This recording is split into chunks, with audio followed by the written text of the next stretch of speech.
So welcome to week 5, video number 2, starting at slide 7.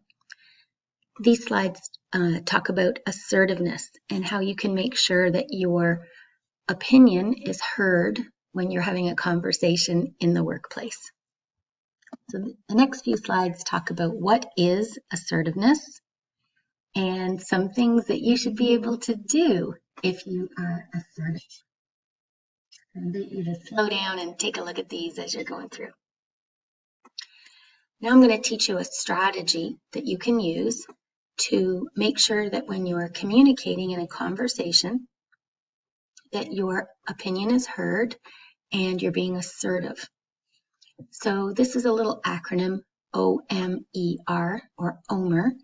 You can probably Google it and you won't find it anywhere. It's from a communications textbook written by somebody in the next slides. And what they recommend that you do, so Peter Lovrick, what they recommend that you do is state your opinion, share the main reason that you believe that, give an example of why you believe it, and then restate your opinion.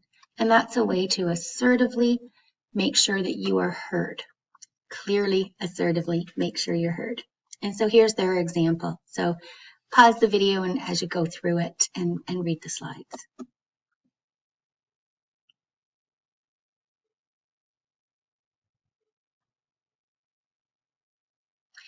So in class, what I'm going to invite you to do is to go into a breakout room or maybe just as our full class to apply this OMER strategy to state your opinion on a topic that's easy, like coffee, the importance of coffee. And we'll see if we can do this together, come up with what is our opinion, what's the main reason we believe this, provide an example that supports our main reason, and then restate our opinion. And then probably I'll get you to go into the breakout rooms and do the same thing, but on a topic maybe that you are an expert in, like gaming experience using a console or gaming experience using a computer, and then state your opinion using this OMER acronym.